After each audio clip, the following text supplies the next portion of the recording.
দীর্ঘ দাবদাহে জনজীবনে যে নাভিশ্বাস উঠেছিল বিভিন্ন স্থানে বৃষ্টির মধ্য দিয়ে তা অনেকটাই কমেছে। তবে এবার নতুন শঙ্কা ঘিরে ধরেছে। শক্তিশালী বৃষ্টি বলয়ের মধ্যে প্রবেশ করতে যাচ্ছে পুরো দেশ। ফলে তীব্র বজ্রপাত, কালবৈশাখী ও শিলাবৃষ্টির আশঙ্কা রয়েছে। বেসরকারি আবহাওয়া সংস্থা বাংলাদেশ আবহাওয়া অবজারভেশন টিম এসব পূর্বাভাস দিয়েছে। এদিকে সরকারি আবহাওয়া সংস্থা বাংলাদেশ আবহাওয়া অধিদপ্তরও জানিয়েছে, মে মাসে সামগ্রিকভাবে দেশে বৃষ্টির সম্ভাবনা রয়েছে। সেই সঙ্গে বজ্রপাত, শিলাবৃষ্টির ও তীব্র কালবৈশাখী হওয়ার কথাও জানিয়েছে সংস্থাটি। বাংলাদেশ আবহাওয়া অবজারভেশন টিম জানায়, আগামী 15 মে পর্যন্ত দেশে বৃষ্টি বলয় সক্রিয় থাকবে।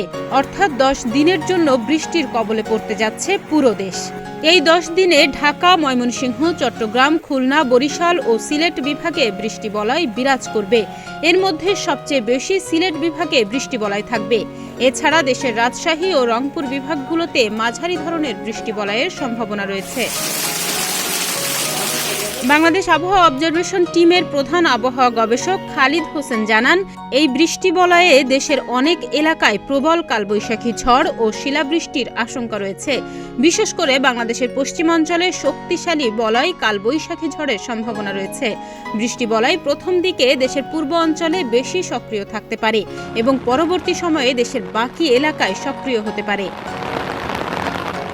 বৃষ্টি বলয়টি চলাকালীন সিলেট বিভাগের অনেক এলাকায় ও চট্টগ্রাম বিভাগের কিছু কিছু এলাকায় একটানা হালকা থেকে মাঝারি ধরনের বৃষ্টি হওয়ার সম্ভাবনা আছে।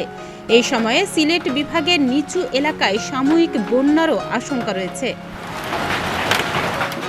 বঙ্গোপসাগরের পরিস্থিতি নিয়ে তিনি আরও জানান, গত কয়েকদিন তাপপ্রবাহ চলমান থাকার কারণে তীব্র প্রেসার গ্রেডিয়েন্ট তৈরি হয়েছে, যার ফলে উত্তর বঙ্গোপসাগর উত্তাল অবস্থায় রয়েছে। এ অবস্থা আগামী কয়েকদিন অব্যাহত থাকতে পারে। এ সময়ে উত্তর বঙ্গোপসাগরের গভীরে তথা উপকূল থেকে 100 কিলোমিটার বা তার বেশি দূরত্বে ঢেউয়ের উচ্চতা 6 থেকে 8 ফুট পর্যন্ত হচ্ছে। এদিকে বাংলাদেশ আবহাওয়া অধিদপ্তরের পরিচালক মোহাম্মদ আজিজুর রহমান জানায়, এই মাসে সামগ্রিকভাবে দেশে স্বাভাবিক বৃষ্টির সম্ভাবনা রয়েছে।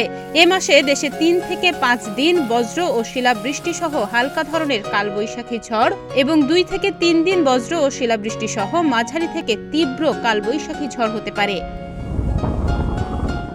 এছাড়া মে মাসে দেশের প্রধান নদ নদীগুলো স্বাভাবিকভাবে প্রবাহ বিরাজমান থাকতে পারে। তবে উজানে ভারী বৃষ্টির ফলে দেশের উত্তরাঞ্চল ও উত্তর পূর্বাঞ্চলের নদীগুলোর পানি সমতল সময় দ্রুত বৃদ্ধি পেতে পারে এবং কিছু স্থানে বিপদসীমার কাছাকাছি প্রবাহিত হতে পারে। ডেস্ক রিপোর্ট, প্রতিদিনের বাংলাদেশ।